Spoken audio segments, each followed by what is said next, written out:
back to another episode of Delusional Sports.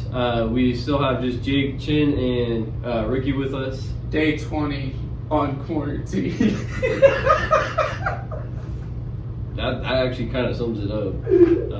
Yeah, she's going insane. But anyway, we're gonna talk about we're gonna talk about a couple subjects that's happening around the week. In the NFL. Obviously, not much other than that's been going on, other than people staying in their houses. So off-season free agents pickups. That's about what's going on right now. Jake, you're a Chiefs fan. Talk about your team's off-season so far. The Chiefs put the franchise tag on Chris Jones. It's a little disappointing. If I was Chris Jones, I'd be a little mad. But I understand it from the Chiefs' point of view. We're pretty much a small market team. We can't afford to, pull out the, big contracts as much as we'd like to, especially with the impending Mahomes contract coming up. Right. I mean, don't get me wrong. The defense needs to be as shored up as possible. But with Mahomes coming up, you kind of have to pick and choose your battles. But if there's a chance to pay Chris Jones, I would do it. He is the anchor of that defense for sure. He's just good. So, he should be your main priority on the D. We went ahead and let Steven Wisnowski go to the Steelers, which, he's never really been like a all-pro lineman, but he had his best year ever. He was 80% on his coverage on pass blocking, which, isn't on 100%, but that's by far one of the best years he had. And we let him go for relatively cheap to the Steelers. I feel like we could have matched. And then we followed up by signing Rivers from the Giants. Known great offensive line, New York Giants. For how well they protect future Hall of Famer Eli Manning. Right. But yeah, I don't know. It's not been a great offseason, but we've done pretty average. We let Kendall Fuller go to the Redskins. That's kind of a blow. Yeah, young player. I get it was time for him to get paid too, which I assume the Mahomes decision played into that also. But it's still frustrating. With that being the case, we need to go ahead and sign Rashawn Breeland. He had a breakout year this year. Go ahead and lock him down. Because, besides Honey Badger and the rookie who got hurt, we need a team. Right. I don't care how good your front seven are, you need a good secondary at the end of the day. Because you can run into a good offensive line. If you can't defend the pass, then you can't win unless we score 50 points, which I know the Chiefs can do, but I don't want to do that every game. Right. And then we signed Antonio Holmes. I don't even know who that is. I know he also came from the New York Giants, with great market to pick from. I looked up his stats. He's got 21 tackles. He hasn't had a long career. It's 2016 to now. So with the right coaching, he might be able to break through. But he has 0 fumble recoveries or forced fumbles, 0 pass deflections, and 0 interceptions, and he's a cornerback. I feel like you should at least knock some sort of pass down in 4 years. And if you're saying, maybe he hasn't had the opportunity because he's been on the bench, there's probably a reason he's been on the bench. That's all I have to, I'm not hating on the guy. I hope he proves me wrong. Right. And I get it. We won the Super Bowl. There's not a whole lot to change. But when the defense is the questionable side of the ball, and especially the offensive line on the offense, which is the most important part because you need to protect your, elite quarterback, that's 2 of the things I would be working on. We don't need to fix the receivers, the running backs, the tight ends, and our quarterback. We need to fix everything else. Or at least keep it intact. And I'm a little nervous. Hopefully we can fix it with the draft, but at the end of the day, we have Patrick Mahomes, so I'm not super worried, but it's a little questionable. Right. But it also has to come with, that's the problems of being a small market team. So. Right. All right, moving on to Ricky's team, Seattle. What have you seen in their offseason so far? By the looks of it, we re-signed Jaron Reed to a 2-year, $23 million deal. We added on tight end Greg Olsen, which we've known about that for a few weeks now. My opinion, we haven't really done a whole lot, in my opinion, that will benefit our team other than maybe Greg Olsen and Jaron Reed. But, yeah. I feel like Seattle might have stepped up their defensive game a little bit like we needed to, but the players we picked up, I wouldn't say. With you guys gonna make an impact. Yeah. With you guys though, like I don't worry too much because you guys seem to always in late free agency or late round draft picks turn someone who might be untouchable to another team. You seem to turn them into like a diamond, and then they turn into a 5-time Pro Bowler. So like you guys have a really good history with that. So I wouldn't be too worried. And you have a good quarterback, good core, so good coach. Yeah. And then also we have a few free agents unrestricted that we haven't even bothered to even consider reassigning. Right. One of them, for example, Jadeveon Clowney. Do you think you should sign him back? After what he did last season, no. But at the same time, without him, like I said, our defense is going to look like shit. So. Mm-hmm. And then some restricted agents that we have is tight end Jacob Hollister. He did wonders for us last season, and I feel like we should re-sign him. But at the same time, we already reassigned Luke Wilson as well, and like I said, we picked up Greg Olsen. I have a feeling with Jacob Hollister, and now if we reassign Jacob Hollister.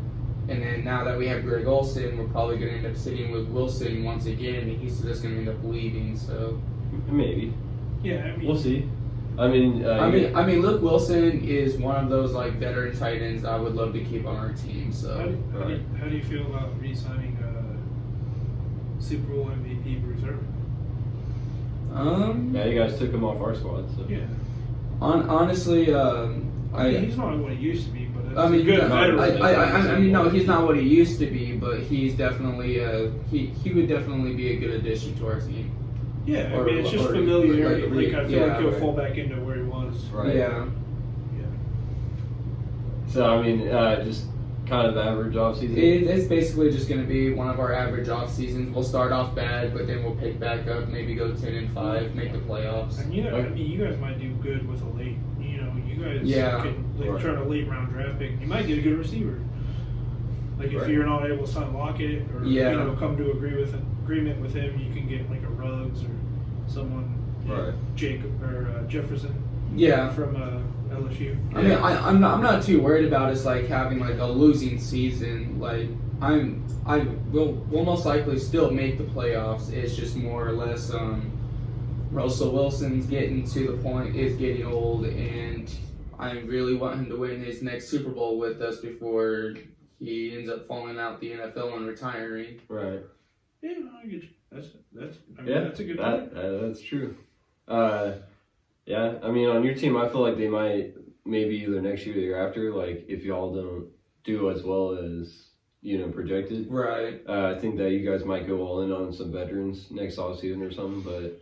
I mean, usually Seattle's kind of just like go through the draft. The thing is, even with veterans, yes, they're experienced. They're veterans for a reason. Like they're really good, mm-hmm. but at the same time, they're old, which means they're also going to sometimes they're not coachable.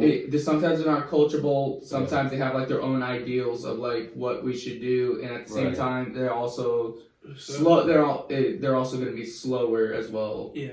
Well, would you like if you guys started out bad? Would you be against like just straight up tanking? Like if you guys start out like 1-5 and you're just like, well, maybe we should just think about this year's draft coming up. Right. And I'm not, obviously I'm not saying they need to go for a Trevor Lawrence because as old as Russell Wilson is, he's like what 31, 32. No, he's 29. Yeah, so you have Yeah, but you could tank for a good D lineman or Right. someone like that. Or an offensive lineman to Yeah, actually help just him. yeah. Also, So we don't have to run around for Yeah. 25 minutes Yeah. every play. Also, let me correct myself from my earlier statement. I said 10-5. I meant 10-7 because of the new Oh, that doesn't start. it's a 17 That game. doesn't start till 2021. Yeah, like Oh, they'll really? have a. So they'll it's have, a little more year okay, 16. Okay, so Yeah. so it'll be 10-16. yeah. Yeah. We'll go. Sorry, 10-6. Yeah. All right. So average off season in Seahawk land. Yeah, So, basically. My question for this video, the Mhm. one I'm really worried about, how are you feeling about your Carolina Panthers? That's about what I thought. I mean, from what I Teddy hear, Bridgewater. from what I hear, you guys are a broken team now. How do you feel about that? Okay, so It's like evaluating the offseason for you guys are in Carolina. tank mode, but you don't realize it. That's what's Okay, pissing me so off. I figured it out. Yeah, at least from what I believe in. Yeah. So Dave Temper took over the team 2 years ago. Yeah. Okay. Owns the team now. He brought Matt Hurney in back. Marty Hurney. And we got rid of Dave Gettleman. Marty Now, Hernia? he's our GM. Well, He used to be our GM. if he's bad, you can say he's a hernia because he's causing some Yeah. issues. So let me just explain real quick. So, Dave Gettleman came in 2013, got rid of a couple veterans. People were mad, but he didn't get rid of the whole team. He was like, look, we still got a good core here. We just don't want to pay these 35-year-old Steve Smith and 32 or 33-year-old D'Angelo Williams. That makes sense. Right. So A people were 33-year-old running back's a 40-year-old. right. Pretty much So any other position. people were pissed, but got over it. They were veterans. Went to the Super Bowl in 2015. Gettleman left our team in 2016, and then Marty Hurney came back in as our GM after that. Also, hold on. I'm getting a call from a source.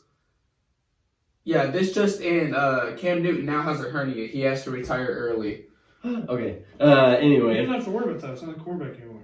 True. Okay, so anyway, so now Marty Hurney and this guy Dave Temper. This dude Dave Temper, he owned a stake of the Steelers, but he had no say in anything. He was in no meetings. He didn't know how they went about things. And now he's like So- with power. Right. So his first year there, Cam went like 6-1 and then got hurt, and then we all know what happened this year. Like he was hurt. He was playing hurt.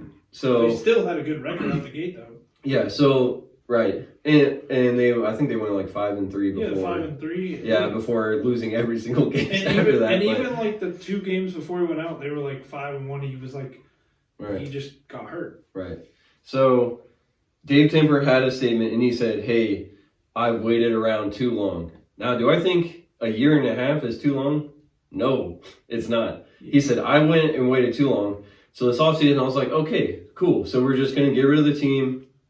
Most people are going to be hurt by it, but they're going to be okay. Like, we're going to go get some really good, we're going to get some draft picks out of these guys. Like, we're going to trade them all. Okay, we're just going to restart. I'm fine with that. I'm on board with that. Instead, I figured out what they're doing because I've even heard reports of them trying to, like, maybe even trade McCaffrey. This guy, in his mind and in his heart, is like, this isn't my team. This isn't the team I drafted that I start from a helped. complete scratch. He wants to take every player that was on that team and just like erase them and now make his team. So they're not tanking at all. They're not like building a new team. They're literally like they're saying, okay, Cam Newton, who's the next best person that's around his age? Teddy Bridgewater. We signed him for 3 years, $63 million. Cam Newton had a $20 million, a year contract. They're like, there's no literally mental capacity for anybody in the NFL to be like, well, we have a guy pretty much like this. They both have been injured. They both have come back trying to prove themselves. Yeah, my fault. So we're going to sign this dude to the same exact contract as Cam Newton and then get rid of Cam Newton. So, like... My fault is good for Teddy Bridgewater. Like, good for you. Right. Like, I've always been a fan of Teddy. Right. But, like, a dude who had almost a career-ending injury. Right. Not a smart move for you guys. Right. And that's what I'm saying. They were just like, oh, well, it's Teddy Bridgewater. And I'll He's say what healthy. I told you in private. Right. As far as the quarterbacks on market, that's probably one of the best deals because you guys are never going to get Brady, which also... And I'm okay with that. Also, like, Bridgewater might end up being better than Brady. He hasn't been good for 2 years straight. But, like you said, you might as well just tank and get Lawrence, which, Right. yeah, I agree. Yeah, that's what I'm saying. Like, if you're going to start over. Like, Or just don't- go get, like, Tua or someone. yeah. So, having said this, they went and let Greg Olsen go. He's old, okay. I'm not mad about it. They released Colin Jones, safety. They let Gerald McCoy go, which he was only on our team for a year, to the Cowboys. Keekly retired. Okay, so Vernon Butler and Mario Addison. These are two guys that were on the Super Bowl team in 2015, which this has been a theme where the Bills and the coach, Trzynski, the head coach, he was our defensive coordinator in 2015, so he just like keeps taking our players. That's fine. Addison, Butler, kind of just, they're all right. We let James Bradbury go to the Giants, have fun with him. We let Bruce Irvin go to the Seahawks. That's where he was. Then we signed Eric Reed to an extension, 2-year extension, like right as the season ended, and then we released him. Yeah. They were like, never mind. Like, that's just... And then one of the fan favorites this year is Greg Van Roten. He went to the Jets. And he was one of those guys that kind of developed during the year and became a pretty good guard for us. So guys that they want to keep, I kid you not, Kyle Allen on a 1-year deal, which, he started out 4-0 or something, but people got film on him, went downhill from there. I know we lost a bunch of close games, but I mean, he can't win close games. We re-signed Trey Boston. Fine, bro. You got Will Greer. We re-signed Trey Boston. That's fine. 3-year, $18 million deal. He finally got his, he usually been on one-year deals for a lot of teams. He's underrated right. He's as underrated as anybody. A lot of people think he's complete trash. Yeah, right. And then we ended up just solid. Yeah, we ended up extending Shaq Thompson, our linebacker. He probably will move to our middle linebacker position now. Just be glad you didn't get someone like Mitch Trubisky. We kind of did though. I mean, in my opinion, Teddy Bridgewater. There's 2 games with the Saints roster last year. There was 2 games he only scored 10 points and 12 points. They won 12-9 and 10-9. That just means you both put up good defense. Yeah, but that means he couldn't do anything with Michael Thomas and Alvin Kamara and Taysom Hill. No, I'm just saying. What Drew Brees could do. Put some respect on future franchise quarterback who's thrown 7 passes in his career. Anyway. Taysom Hill. Yeah, and then they think Justin Burris from the Browns is our next he's replacing Bradbury. Who? I just don't know on that one. Yeah, Browns are. And then the only 2 guys I know for sure on this list that we signed is Seth Roberts from the Ravens, who barely got passed. He's pretty decent, but he barely got passed to, obviously. Yeah. And then Farrell Cooper. I guess he's going to be a special teams guy. But looking through all these guys, it's not like they're 22 years old or 24 or anything. They're all 28, 27 to 30. He's looking to keep these guys to build an actual team with. That's not something you do when you're tanking. Yeah. Yeah, that's what I'm saying. So I'm what I think is this guy Dave Timper said, "Hey, this isn't my team. I'm gonna get rid of this team and make my team." Yeah. But you can't make my team because you're only given what you're dealt. Plus, Carolina has so much dead cap money. They have the most dead cap money in the league, which means they just sign people and release them left and right. I think I saw a thing where it was second. No, they're first. Well, it was something like $46 million. Yeah, it was crazy. Yeah, someone is second. That's real close. Yeah. So, yeah. As a Panthers fan, and I know I'm speaking for almost every Panther fan. I've seen it on Twitter. I've seen it everywhere. If you're a Panthers fan, you are very disgruntled by this. These decisions made in this offseason. Just because, the Carolina way is you draft your players. Every person outside of, maybe Jake Delhomme that I can think of right now, who are, fan favorites, and Greg Olsen, are drafted by us, groomed by us. They play for us forever. And by the end of the year, by the end of their career, they get kind of dumped off or they retire.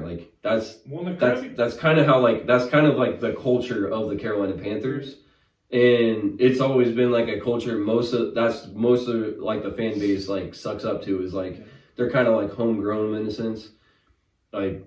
even Josh Norman, yeah, he only played for us for like 4 years, but like he like worked his way up through the practice squad, became a star player, and then like went to Redskins to sit on his money. Like it's just like frustrating to see like. I'd be happy you got rid of him. No offense. But I'm just saying I think that he would have performed a lot better with us if we would have signed him, in my opinion. But regardless of that, I'm just saying like that's been the culture since at least I've been watching them. Is like we. Well, it's gonna change with new owner. That's But what I'm saying is like that's the reason the fans like care about the Panthers. I think your coaching staff would be something to be excited about.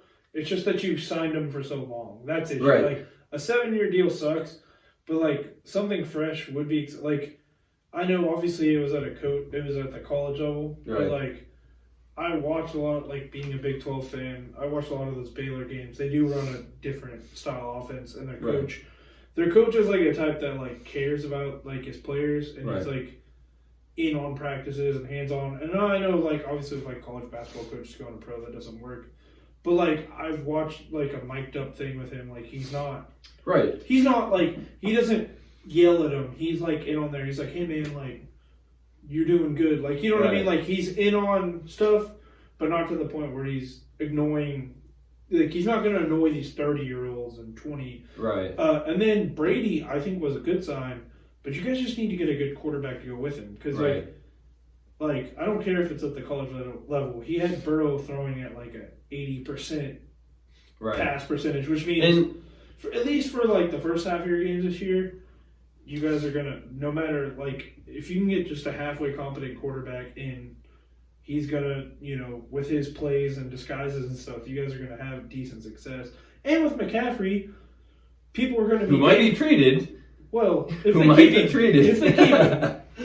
if McCaffrey's the thing the defense is focusing on, you can take more risks at the quarterback. That's all I'm saying. Right. But like a 7-year contract for your coaches, that's insane. And that's the thing too is I don't mind the coach. I think the 7-year contract is crazy. Stupid. I think the Matt Rule signing was okay. Like I'm okay with it. But why'd you give him 7 years? Like you should give him 3 to 4.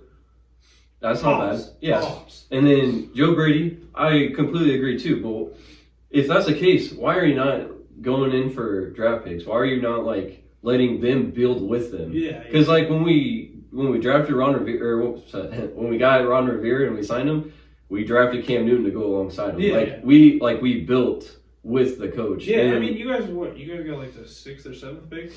Yeah, I believe it's the 7th. Yeah, I could see you guys going in on like a Herbert from Oregon, and I'm not like big on him. Right. But he's a big 6'7". He led Oregon to like I think it was like 11 in 2 years. Yeah. So they almost, I don't know if they won the Rose Bowl, I can't remember or not, but like he's just like he's in that Josh Allen.